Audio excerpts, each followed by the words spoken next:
operations at over 200 government healthcare facilities across India. His work focuses on healthcare quality, accreditation standards, risk management, digital health integration, and continuous quality improvement. Academically, Sir holds qualification in anesthesiology, critical care medicine, healthcare management, Lean Six Sigma Black Belt, artificial intelligence, and digital health. Sir actively contributes to research, medical education, and healthcare leadership initiatives.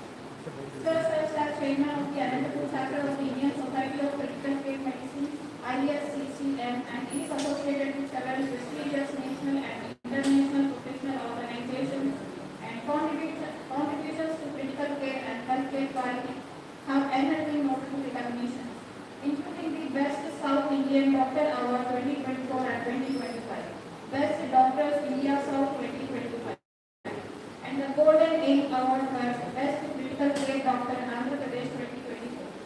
A dedicated clinician, educator, researcher, and healthcare leader, Dr. Raghavendra Sir continues to inspire excellence in patient care, hospital quality system, and healthcare innovation. With this brief introduction, I request Dr. Raghavendra Sir to take over the session.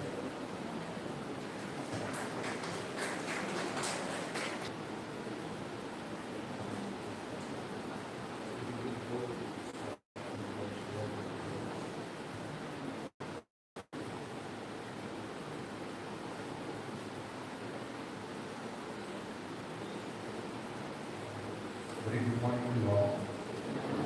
Hope I am audible. So, can I ask you a question?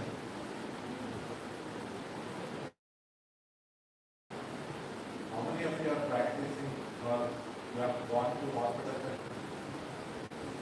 How many of you are intelligent?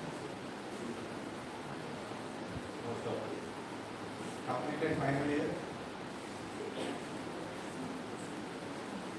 First year?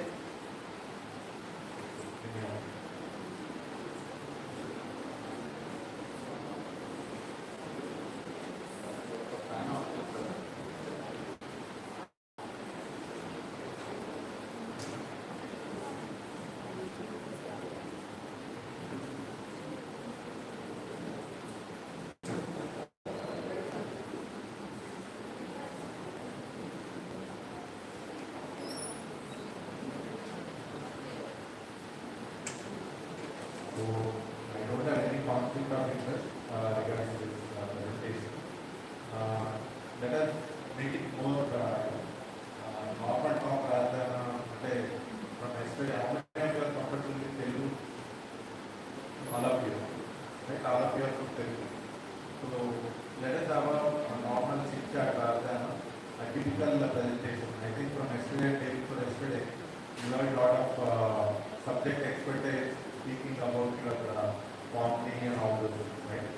So I think I am not your subject expert for classification. I am a pure clinician. I am a full-time clinician working in ICUs most of the time.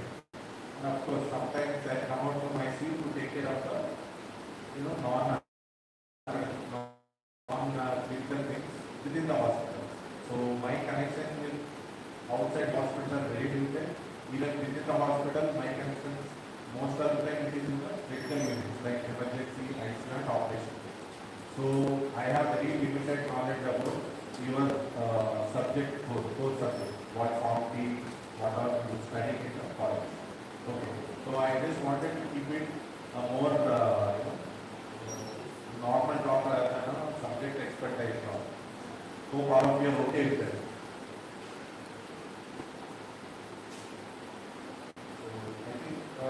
More than that, I'm not very comfortable, starting lectures, standing on stages, because I'm not an academician. Definitely, I've come out from my medical school maybe around 22 years back. So I'm not very comfortable standing on stages and speaking unless otherwise it is a non-academic program. So I don't mind if I come down and speaking to you directly. Hope that is okay with you all, right?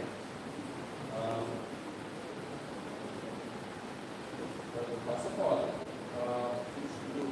so whenever you are coming out from the college, like you are doing your course and you wanted to come out from your course material, then you want to go live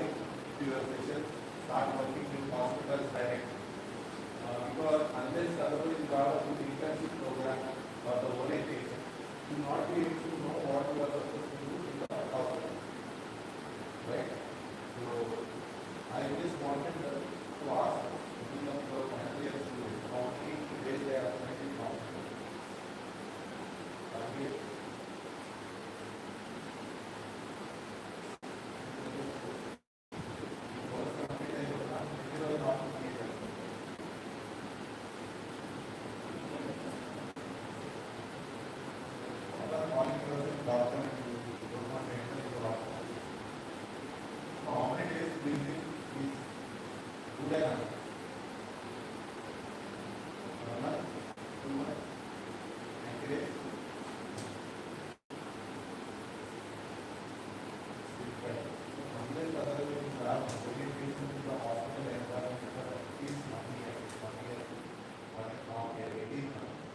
You will not be able to be moving into the hospital.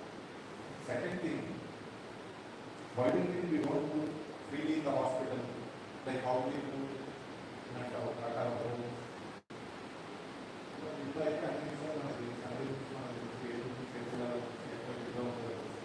And we know what we are supposed to do at our home.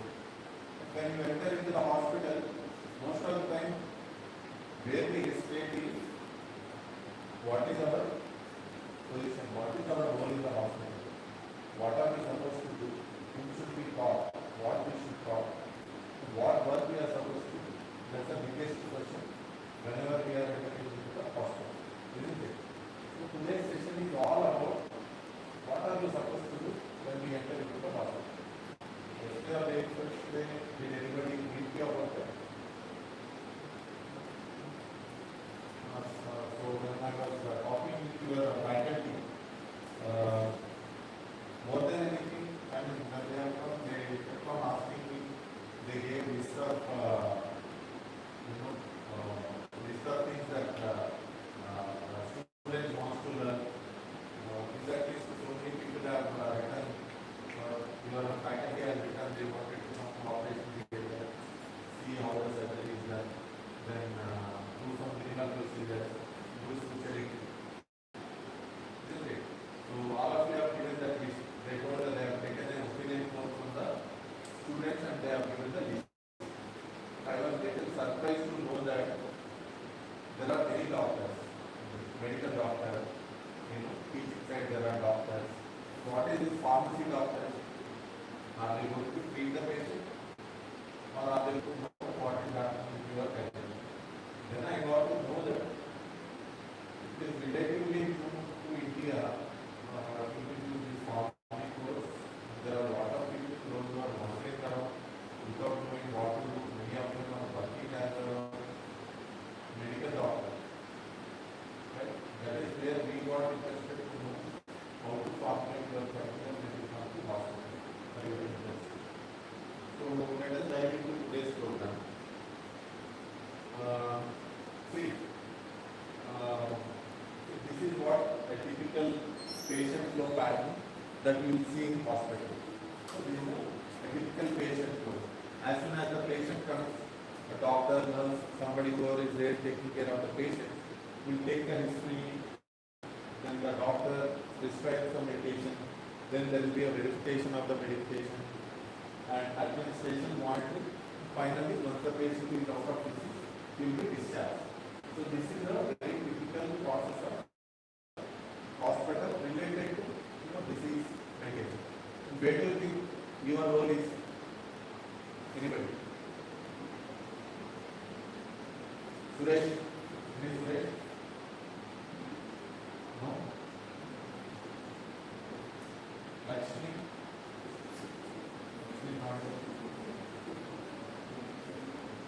Rajesh? Ravi? Somebody is there.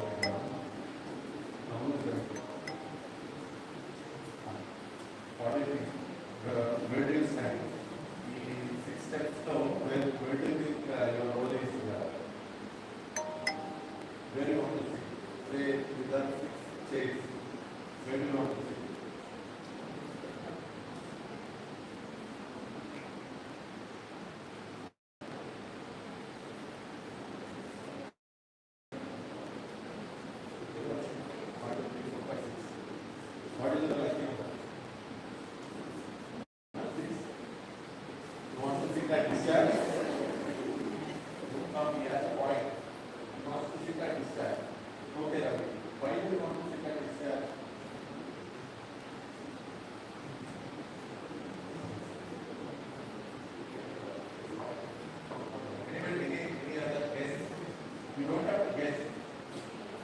You want to verify it?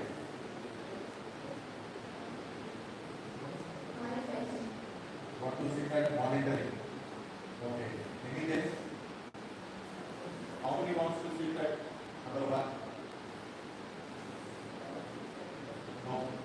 Number 2? Prescription side means another case where I just started writing prescription for the patient. Okay, all right. Then verification, how many of you want to sit at verification? 1, 2, 3, 4, 5. Then administration. There are around 10 people who wants to sit at verification part. Administration.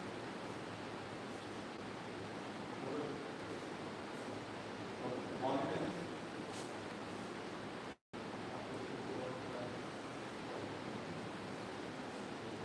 Then discharge. We have Raghavendra Inst.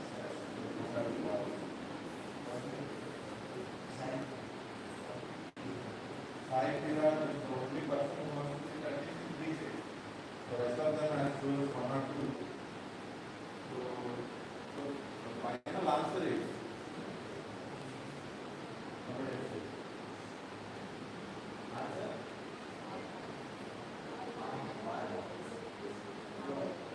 No, including prescription everywhere. So you are like God of pharmacy. Instead of doctor of pharmacy, you should be called God of pharmacy. Because you are omnipresent. You should be there in all the places. As a pharmacy or a pharmacy doctor, you are supposed to be there in every step. You are supposed to be there in every step. That is what is today's class is about. See, what will happen whenever there is a history? See, typically most of you wanted to sit at verification place. So what you are trying to do by sitting in verification place? You wanted to, there is no need to sit at your verification part. We wanted to improve at the level of prescribing so that we can prevent them to all the prescriptions to find the errors. At the end of the day, they will say these many errors I got. No, that's not our job. Yes, that includes one of our role, but that's not the only role that we have. So we have to start from history, prescription, then verification, administration, and monitoring till discharge, all the years. So see, this is what I was telling you. This is the conventional way where there will be a central verification. You will have a central verification, you will have a console. But without console also you will see only prescriptions. But what we are proposing is a clinical floor engagement. All the 6 steps you have to be there along with the team. So care team is usually called doctor and nurse. But now the new norm is the care team consists of a doctor, a medical doctor, a nurse, and a pharmacist. So all the 3 people should be there at the first line of command. Say there are surgeons around the patient, because ours is a patient-centric system. So patient will be in the center, and there will be the first line contact will be nurse, doctor, physiotherapy, and XYZ. After that, there will be other people, those who are technicians, dietitians, lab, all the people will be there in the outer circle. And outermost circle will be your non-clinical managers. So in this scenario, in this diagram, now the new introduction is not new. We have to work on it. We have to start working on it closest loop possible. That is on the first loop. Along with the doctor and nurse, a pharmacy doctor should be there, so that he can go through all the phases of patient flow. Right?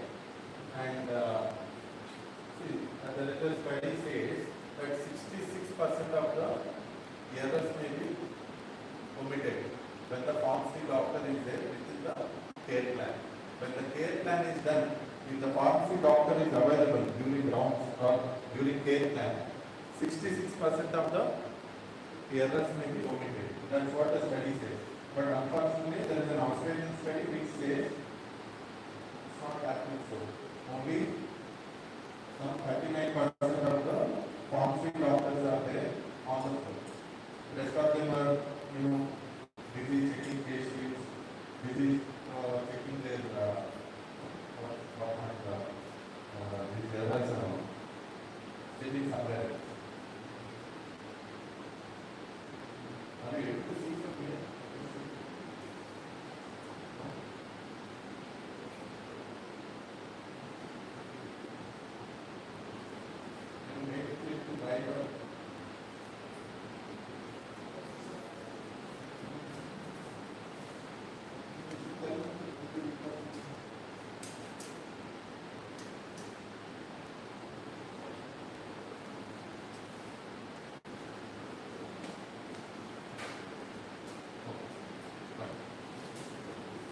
what is stopping us from doing that?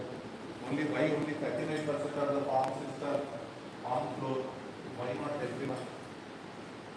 Barriers are XYZ. In that includes, role recognition is the first thing. Most important thing is the role is not defined fully in most of the systems. I can say 80 to 90% of the hospitals or the healthcare system, the role of pharmacy doctor is not defined. That is the biggest problem. Then the time staffing, because there is not adequate number of candidates. There is a huge gap. If you want every hospital, every doctor's round to be followed or accompanied by a pharmacy doctor, I think we need more, at least 5 to 6 times more pharmacy doctors rather than medical doctors. Because the number of beds are so high in India, especially in India, so we need too many people. So that is also not there. So we are not able to meet the manpower requirements. So in this, do you think, do you have, demand or not? Yes, we do have demand, but only thing is the system has to give us a proper role to play, right? It's going to happen. It's not now, maybe in the near future, within 5 years, it's going to happen that every system will have, every doctor around is accompanied or mandate will be accompanied by a pharmacy, right? Then, yeah, that's what. In this entire scenario, it's not that you are not only a part of the care team. You are not only a part of the care team. You are like the pharmacological guardian to doctor and nurse. You should be able to enlighten the doctor, regarding because you are starting your journey from history, drug reconciliation. So you need to remind the doctor that whatever is there in the drug reconciliation or the drug reconciliation chart, they have to consider the drug reconciliation and start writing their own medication or their own prescription for that. And for nurse, you need to assist them or you need to guide them how to, write from dilution to the duration. Say, coming to the antibiotics, we have time dependent and dose dependent antibiotics. Most of the hospitals, those who have attended some posting, would definitely know that, most of them don't give antibiotics or, time dependent antibiotics as prescribed. How many of you have seen somebody giving Meropenem for 4 hours? Anybody else? No? Those who are always attending anything? No. So that's a basic mistake, that's a horrible mistake, not basic mistake, that's a horrible mistake that is done to the patient. And the harm is because when they don't give time dependent giving antibiotics for a prolonged duration, so what will happen? The effect will not be there. So obviously we say that patient is not getting better with those antibiotics. We wanted to hike up the antibiotics, go to penicillin, go to other antibiotics, which is going to hamper our entire system. So there are those kind of exact scenarios where a pharmacological doctor plays his role. So you need to advise the doctor and the system, whoever is there, the nurse, how they are supposed to administer the medicine. So administration, prescription, right from starting from prescription, then the administration, then monitoring. Monitoring also you need to see. So example is your high-risk medications. High-risk medication monitoring, most of the medications also may not be knowing. So your role is very crucial there.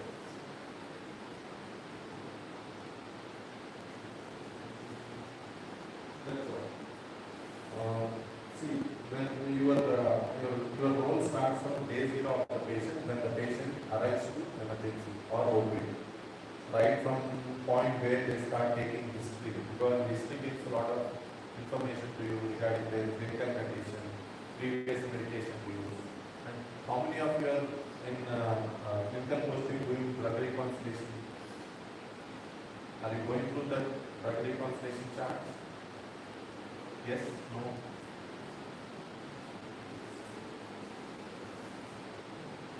No? Zero chapters. Otherwise, I have to again take names. What is the common name here? Your college. Choose that.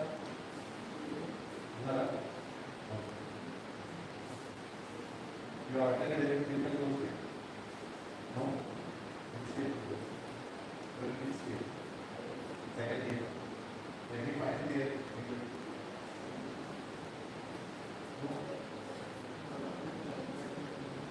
Science is only one part of that. There is no one to say only science. Not that you are that policy. But in history, school money to take previous history to primary consultation and help the doctor to choose his own drugs. Say of the serious scenarios in latest science. See, it's not only the patient, it's not only the patient. Say patient is a senior patient. Yes.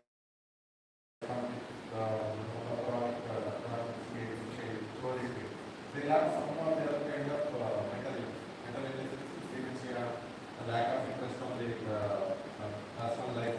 So it's not always the patient gives the correct decision. You need to do a caregiver interview. Then you need to go through the pharmacy prescription, right? Then you need to prioritize the high-risk patient. High-risk patients are nothing but your vulnerable patients. Those who come above 60, then pediatric age group, pregnant, post-surgery, those who are on multiple drugs, then you are marking. All these patients are high-risk patients. So all those patients you need to mark them. When you are taking history, you need to consciously take the history regarding their previous medication. Sometimes they cannot get the medication that they are using. So that's the difficult job that you need to execute. Right?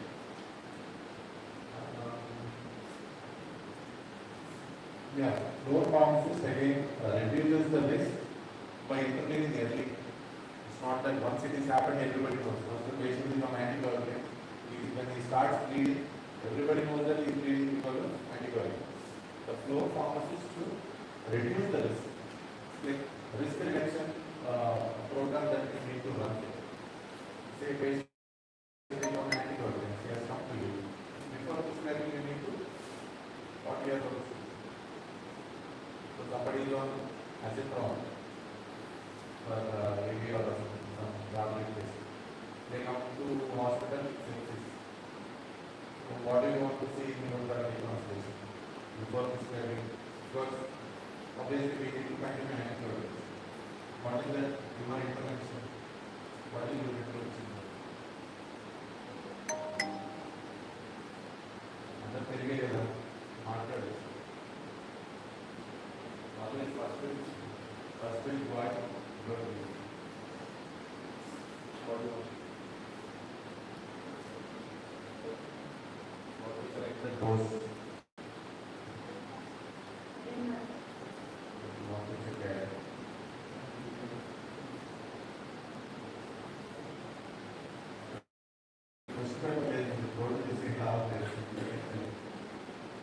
What do you want to do?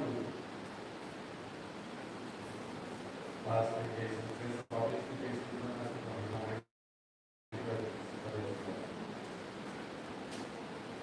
lot of work that you are supposed to do on floor, right? So don't just sit in one place, right? There is a lot. You can become superhero, right? You will not be seen. You get there. You know, most of the time there is a problem. Customer say this is a superhero item, but the world is running because not because of superheroes. Who comes and saves us when there is a problem? World is running because there are a lot of superheroes who are working day and night or throughout the clock to prevent the problem. Right? So problems are after this because of them the system is running. So imagine yourself being a problem tracker or problem preventer. Give me the help. Right? It's not that great. Yes, saving a patient. If there is a problem, it could take it. But not get a resolution, problem after. And you have a golden opportunity in your hand right? Keep that in your mind. Similar to your insulin, so whenever there is insulin, we need to check. Doctor will come and write, mixed diet, 30-70, morning 20 minutes, afternoon 20 minutes, night 20 minutes. And suddenly what happens? Patient started having nausea, so he doesn't want to take any meal. What happens?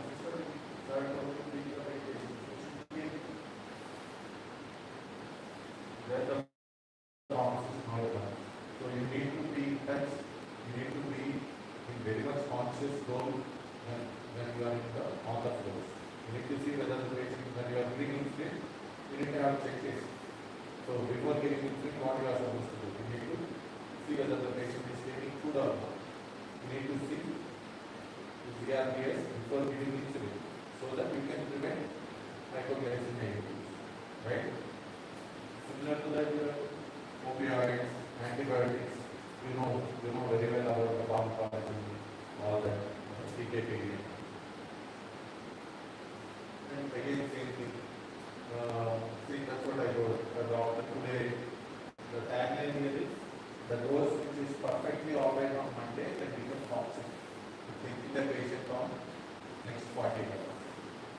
And move to blame the doctor who has prescribed, or the patient who has, or the nurse who has administered. Who to blame them? Suppose say the same incident.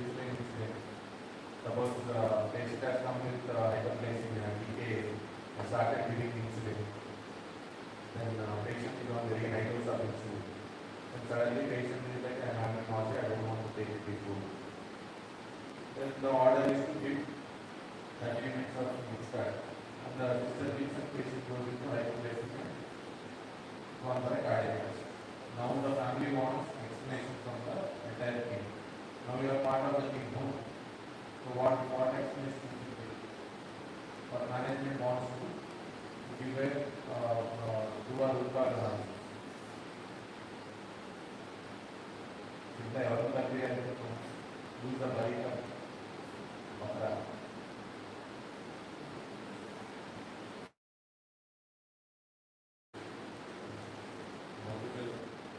Okay, that's that we wanted to talk about and we want to get now. Who should we wait?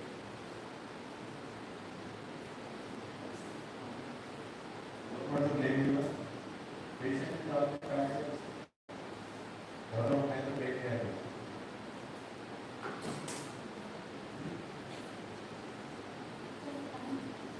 Can't blame. I will blame pharmacy doctor. Provided if you are there in the team.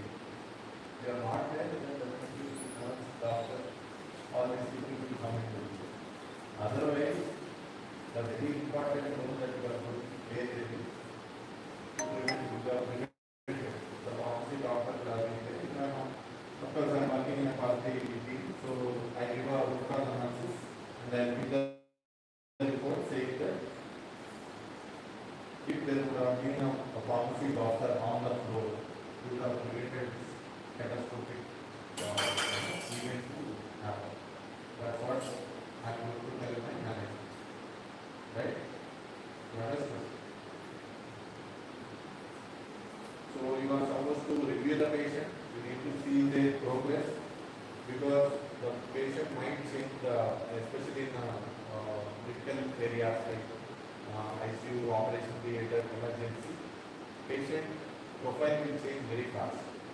That's why you need to be very careful. You need to follow the patient progress. You need to be aware of what investigation patient is undergoing, what is the patient situation, whether is there any change in prescription. You have to be live. Can't be like you come in once in a shift and go through the patient or go through the drug chart and then give your suggestion. No. You have to follow the patient very closely to prevent the events to happen. Okay? Then therapy optimization. That's what we have told whenever in the wards or the ICU. Whenever optimization is nothing but when the patient is out of their infection part, you wanted to change from IT to give that benefit of financial benefit to the patient. Then he feels better that I've come from IV approach to oral, right? And then therapeutic monitoring, when the patient is on antibiotics, you need to monitor the drug levels, vancomycin and other drugs so that you can titrate the doses and give the right doses to the patient and avoid unnecessary duplication of medication, right? And deep prescribing, that is like stopping of your antibiotics, then stopping of your antibiotic medication when the patient is mobilized. Most of the patients, surgical patients especially, if we consider they are more than 48 hours, they are immobilized, we consider giving antibiotics. Or patient has come to hospital with sepsis and he is getting discharged now. Now the patient is already on dual antibiotics for his CAD or CKD or CAD or CKD. Now we wanted to discharge the patient on heparin because patient has developed DVT within the hospital. So now you see what is going to happen to the patient. Patient will have dual antibiotics, then he'll have heparin on board. So what is the doctor will not see the reconciliation. He will not consider patient that because I am an ICU doctor, I know the patient has come in sepsis, I prescribe my medication, discharge the patient. Like then 60 OD, that is done. So once patient goes back, the wife will start giving the previous medicine, dual antibiotics, that is done, along with new medication. Okay, common other కొత్త doctor దగ్గరికి వెళ్తారు, కొత్త జబ్బుకి వెళ్తారు, ఇంటికి వచ్చిన తర్వాత కొత్త మెడికేషన్తో పాటు previous medication also they start taking. Then what left? You have to take a call after 3 days, 4 days, patient coming to ER and unresponsiveness. That is where our role is very crucial. Every step that we are talking about, from history to discharge point, every step, the pharmacy doctor role is very essential, very crucial, it is necessary. It's not luxury, it's not at all luxury to have pharmacy doctor on board. It is a necessity, it has come to level of necessity that pharmacy doctor has to be there in the caregiver's couch. Right? And use teach back to confirm the patient whether they can explain or not. So even in discharge format, see, these are the 5 points that we need to know. Stop, start, monitor, change, and you need to write the previous medication as well. Otherwise, what will happen? I have a favorite mental web, so I write my own medication of diabetes. Then the patient will go home, he will start taking other because they know only trade name. I write some other trade name, they might be using some other trade name at home. It will become a drug duplication. So in stop orders, you need to write very clearly the medication that they need to stop, right?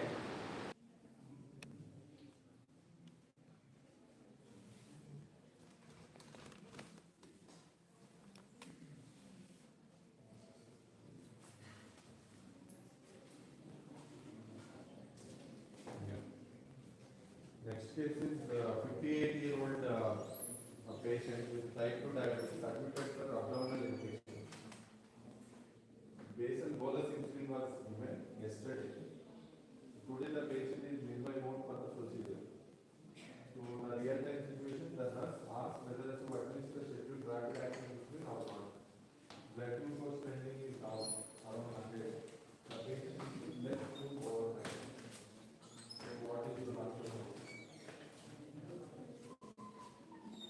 What all you want to review?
That's a modification order that we supposed to do. Till the doctor picks up the phone, we can keep the medication order on hold. Because we know very well that with in a critical scenario, a patient gets more rapid acting insulin, patient will go into hypoglycemia. Okay.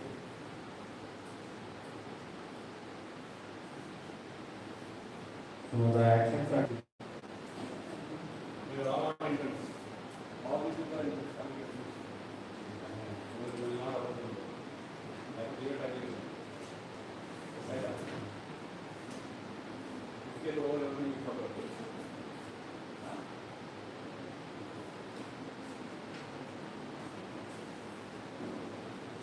We have done with the scenario. We just see the take home message and close the system. Wait a minute. Discussion. I take feedback from all of you. Give the correct feedback. Okay.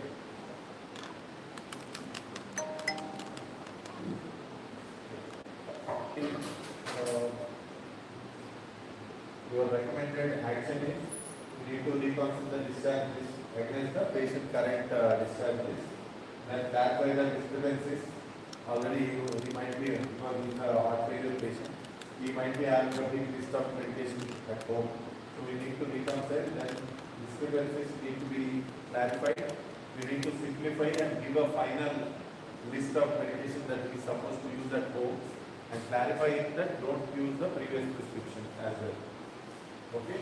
And you need to tell about the monitoring, warning signs, all the red flag signs that you are supposed to tell when they are using these medications.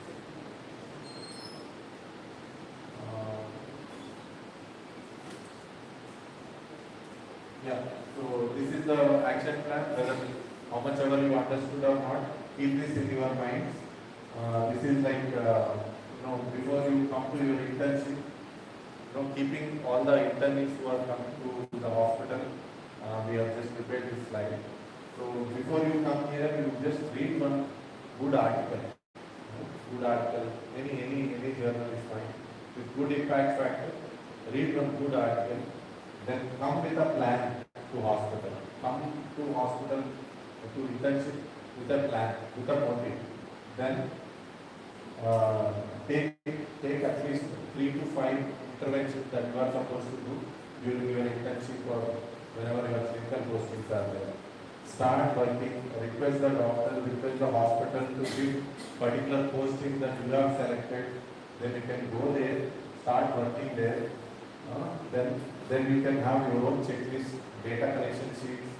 Then prepare your own checklist and data. Then come back. Maybe after the postings or during the postings, you can analyze completely. Then present it to your hospital or your college, your batchmates. You can present. You can tell that this is the project that I have done during my internship, and these are the results. These are the recommendations. It's not necessary that every audit that you do has to be implemented. The recommendation has to be implemented. But if you have done a good audit, given a good, recommendation, that will serve the purpose. See, if you do 100 audits, if at least 10 audits comes into play, if your recommendations are implemented, a lot of patients will get saved. Okay, keep that in your mind. And in long term, this should become a habit for you. So once you do this in your internship, you will start doing the same things every day in hospital. If you want to work in hospitals, your attitude should be to read evidence, then read evidence, then come back to your work, then see what is happening at your working level, start picking up the points, start picking up the gaps, then start doing audits against your existing evidences, find out the root cause, suggest the recommendation. That is how you are going to improve the entire system. Right? And these are the final references that whatever I have quoted. If you want anybody interested, can take this recommendation. You can go through all the literature that you want. Finally, All of you are smart, I guess. Open your smartphones. Take that.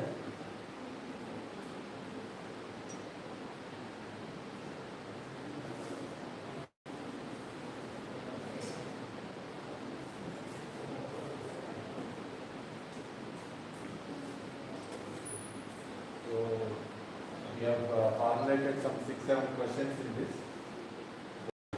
Once you are done, you will get the answers. You can do. If you want to do it now, fine, or during your break you can do. Then somebody wants the answers, you can write your email ID and request for it. You get the answers as well. Okay. This is for your self. We are not going to mark anything. We are not going to analyze anything. It is like how far class is useful. Just we wanted to know.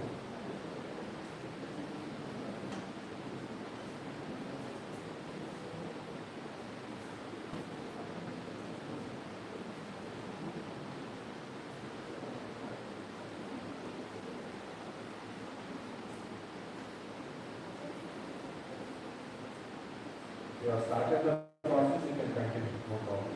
This will be there for the request to keep this for another 5-10 minutes so that everybody can. Okay, thank you. And if you any questions or anything, you will all of them.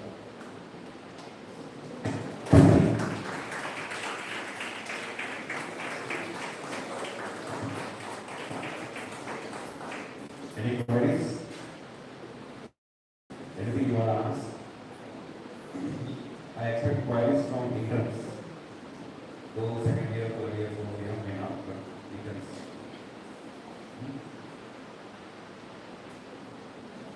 See, it's really, it's not so easy to get a clinician to talk on a session. Okay, it's very difficult. Why? Because seriously, who knows actually, who knows the role, your role, and who actually encouraging behind the screen, we need to know. Management, administration is different. Your role on the floor is different. Sai, you want to say anything? Later. Oh, thank you. Thank you, sir.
Those who are presented your posters yesterday, please submit your posters near the open auditorium.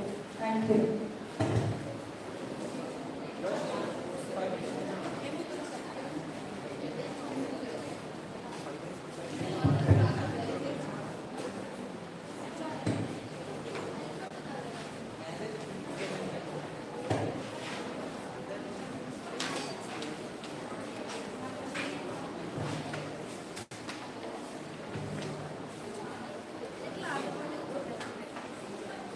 ఒక 5 minutes అందరూ కూర్చొని ma'am ఏదో మాట్లాడతారు.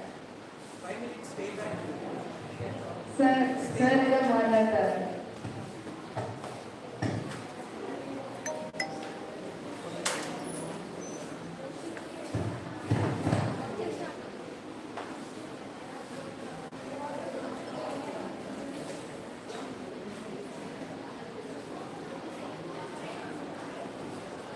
నిన్న నుంచి bore కొట్టేసింది కదా బాగా.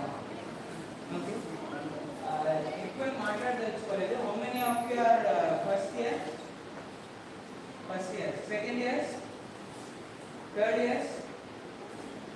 Okay. ఇప్పుడు నేను మాట ఓపెన్ మళ్ళీ open.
presented in this morning.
where he contributes to evidence generation and healthcare decision making aimed at improving patient outcomes and optimizing healthcare resource utilization. With professional experience spanning leading healthcare consulting and pharmaceutical organizations including Sanofi Hyderabad, Edward Salam, Accelera Knowledge Solutions, and Cognizant Technology Solutions, his expertise including adapting cost effectiveness and budget impact models for healthcare agencies such as NICE UK, TPAC Australia, and ACE Singapore, as well as conducting systematic literature reviews and evidence synthesis to support market access and reimbursement decisions. Mr. Rachit Krishna Sir holds a Master of Pharmacy in the Department of Pharmacy Practice, degree from Balaji College of Pharmacy, Anantapur. He has presented his research at prestigious ISPAR conferences, including studies on global health technology, assessment systems, and the economic burden of schizophrenia treatment in Asian countries. His areas of interest includes health economics, outcomes research, real-world evidence, market access, pharmacoeconomics, and healthcare policy. Through his work, he continues to contribute to evidence-based healthcare decision-making and value-driven patient care. With immense pleasure, I welcome Mr. Rachit Krishna Sir to today's session.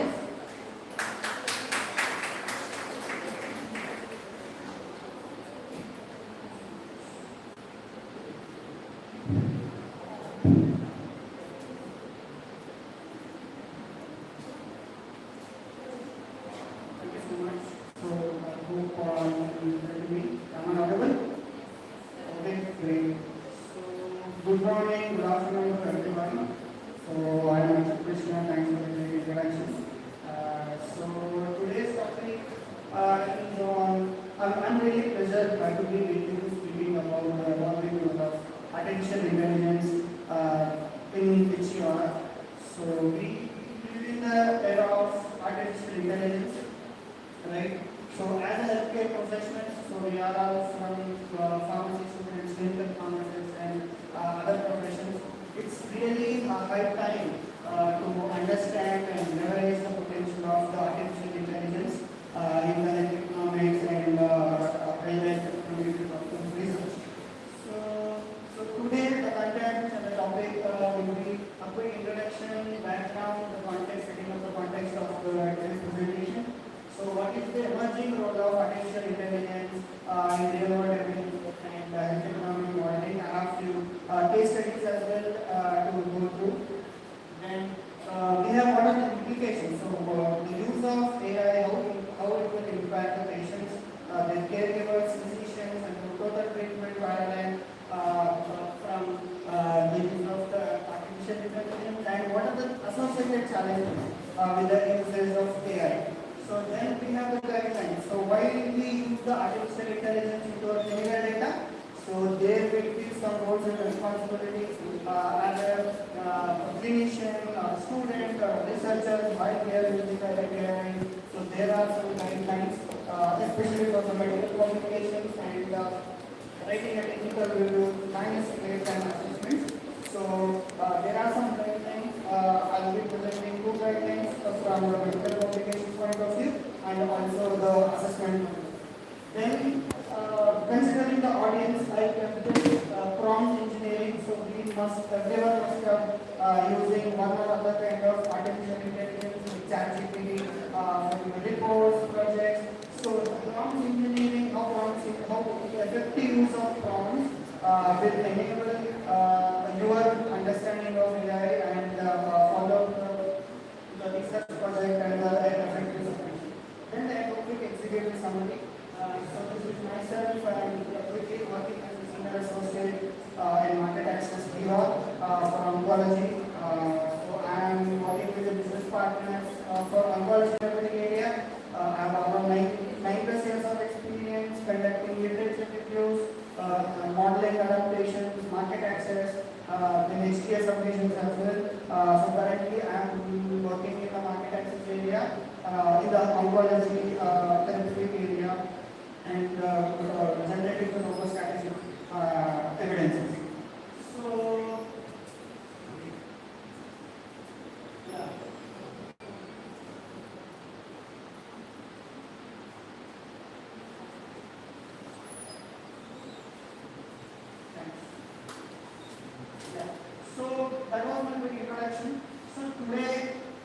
all know in the HCR vertical, so we can use artificial intelligence in many of the areas, like for example, literature reviews, systematic literature reviews, targeted literature reviews. There are so many platforms, free access platforms like Distiller, BioElevate, Nested Knowledge, EasySLR. There are so many literature review platforms where even from the starting, if we have the pre-course, then if we have the scope, then we get the artificial intelligence platform will directly screen articles, even in PubMed, OVID, Medline. So they will screen the articles, they will extract and even as a technical thing. And also the economic model and automation, real-world evidence, which is the topic of our interest today. Then we have HTS submission reports, manuscript, publications, scientific writing. So there are organizations, clinical research organizations, and even HTA bodies, regulatory bodies use artificial intelligence tools and platforms to write submissions, validate the submissions, technical reports, assessments, dossiers, AMCP dossiers, global guided dossiers, and country adaptations. So there is a lot of evolving role of AI in this, and also the protocol and report writing. So today we'll see what is the role of AI in real world evidence. So if we talk about the real world evidence, so usually we think of post-marketing studies, right? Like observational studies, retrospective studies. So, but you just need to think of real world evidence is also the post-marketing studies, but before that, nowadays pharmaceutical organizations are using real world evidence just to inform the trial, understanding the treatment paradigm, understanding the clinical landscape, unmet needs, challenges as well. So how the organizations are using, let's see. For example, so traditionally our approach, HR approach was traditionally relied on RCTs. It was RCTs for value, pricing, reimbursement decisions. So RCT data is even now RCT data is the gold standard. However, it has many associated challenges. So we all use bikes in our daily life. So we all use bikes in our daily life. So why we are at the showroom? So they will say that the mileage of a specific bike is 60, right? So, but they will say that terms and conditions apply. Why? So the 60 you will get only 60 mileage while you use and the ideal conditions. You service it, you run the bike at 60 miles per hour, so and so. However, if you come outside of it, so will you get 60? No, we will get 35, 40. So that is what the real world evidence is. So in the real world evidence, so there are so many diversity, there are so much variability. So hence the RWE data complements the RCT. So which are derived from multiple sources. Like for example, hospital registries, health records, then we have claims, registries, retrospective, observational data. Then the regulatory acceptance as well. So initially the RWE data were used by the pharmaceutical organization, R&Ds, to understand the paradigm. However, recently the regulatory authorities, like for example, NICE, which are listed in FDA, they are also looking for real world evidence studies to see the effectiveness of the drug. So if you can understand the efficacy versus effectiveness, can anyone say difference between efficacy and effectiveness? Anyone? So let's be open. If you have any questions also, let me know. Because efficacy and effectiveness is two different things. What I said, as a efficacy will be the outcome of efficacy is in RCT, effectiveness is in real world evidence. So not only efficacy, effectiveness is also an important factor, parameter for nowadays regulatory authorities. Hence, even real world regulatory authorities are accepting real world evidence, and even in the dossiers while submitting the HTA assessment, they were asking if there is any plan for them to conduct a real world study, and they are asking for protocols.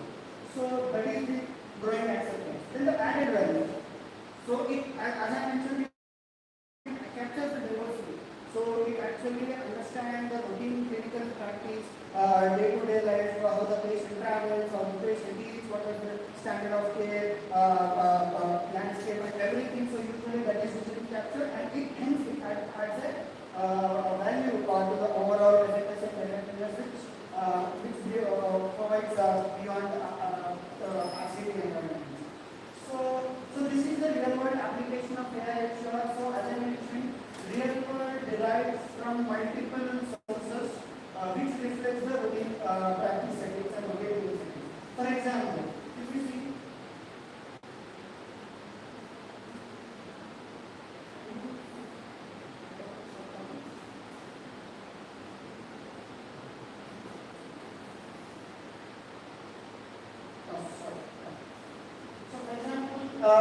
electronic health records. So all the digital clinical records from the hospitals and clinics, patients, so usually a multi-specialty hospitals have the electronic health records, which are more structured and structured. Then we have claims database. So usually claims database in US it's like Medicare and Medicare. There are so many databases where the claims of the patients being registered and recorded. Then we have patient registries. So this is specific to therapeutic area as well. There are many oncology registries, metabolic disorder registries like diabetes and things like that. Then we have surveys, cross-sectional surveys, population surveys, and then interviews usually done. These are also considered iPhone, Android, are also patient like companies and CROs are also gathering data from these variables as a live data. So these are also comes under health data. Then the biomarker and genomic data analysis, biobank, then the social determinants. So not only the clinical data, they have also there are factors which affect the demographics. So genetics, the social determinants also important. So these also comes under data and others. So just think of it. It's not only it's always the patient centered. So whatever we do, it is for the patient. If you do a literature review, if you do a technical review, manuscript, if you submit an abstract and SPOR. So nowadays what's happening? It's not only about the patient, it's also about the caregiver. For example, if I take an oncology indication, so let's say a patient has been diagnosed with a cancer, and there is a associated burden with his caregiver or her caregiver as well. So nowadays, regulatory authorities, organizations are looking at caregiver reported outcomes as well. So hence, they are collaborating with PHGs called as patient advocacy groups. So these are the clubs or the groups which in touch with the survivors and they speak with them to understand what the unmet needs, challenges and everything. So these all under, this all comes under real data. So now our topic of interest is AI. So since this huge data, so how we can utilize it's impossible to do it manually, right? So we need a tool, automation tool to make it easy and effective and timely manner to get a potential outcome. So as we see, as I mentioned, so RWP often requires extension curation before the analysis because the data which coming from these registries, wearable data, these are not structured data, these are very unstructured data. Hence, data cleaning is required. So we might have already seen if we download a systematic literature review or targeted literature review from Pharm Edu or Raghavendra Inst, so it takes a lot of time just to curate one article, abstracts, screening. However, if we think of the registries, so how to do it? So hence, the AI. So just a disclaimer here, I'm not giving any examples as of now, like what are the platforms, AI platforms, because there are so many platforms nowadays. Open access, for example, ChatGPT is the well-known AI tool which we use. So there are so many platforms. Even pharmaceutical organization, they are building its own AI just to understand the confidentiality and the security reasons. So the first thing is the data extraction information. So the first methodology is natural language processing. So this is a issue with most of us physicians. Let's say I can see, I was told that there are so many clinical pharmacists in the area of audience. So if we go to a medical representative or a physician, so the prescription which they wrote, right, to understand the diagnosis of the patient, so it's very difficult to understand even the prescription, right? Even for the patient or for the clinicians or for the caregivers. So just think of thousands or hundreds of prescriptions from a clinical register. And also, usually patient-reported questionnaires usually surveys daily. So there will be some descriptive analysis. So for example, qualitative questions usually they ask. So to understand those, to extract those information from the text and keep it as an insight, natural language processing is extensively used across organizations to make the data clean. Then we have anti-matching and deduplication.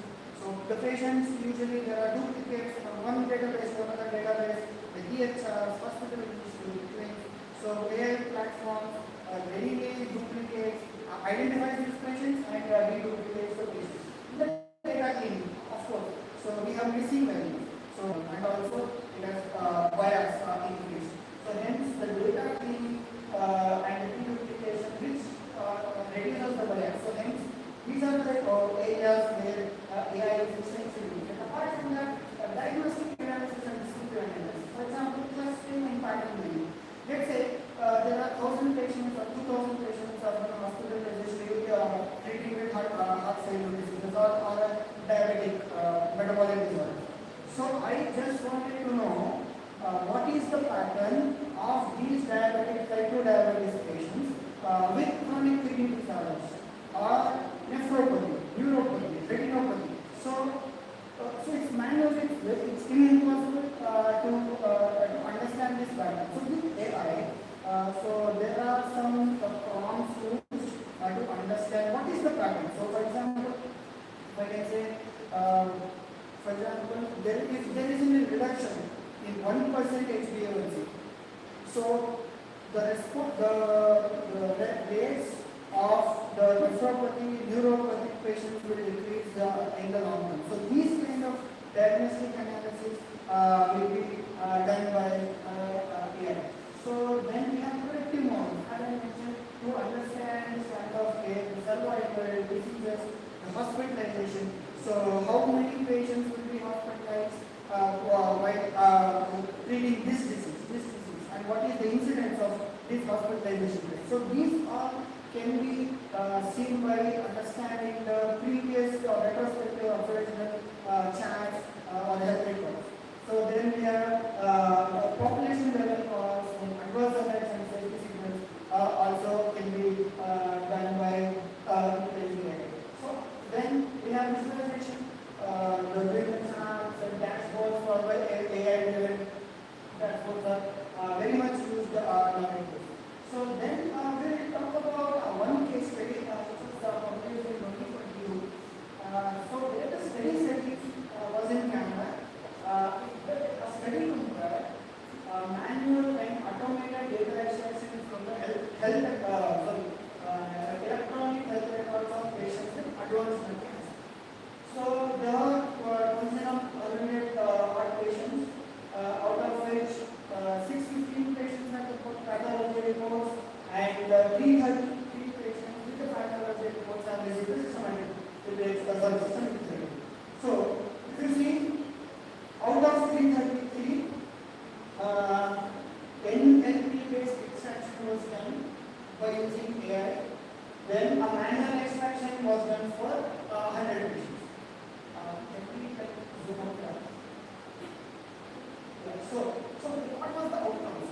So they extracted, this study extracted data, electronic health record of patients by using both manually, by using two reviewers and also artificial intelligence tool.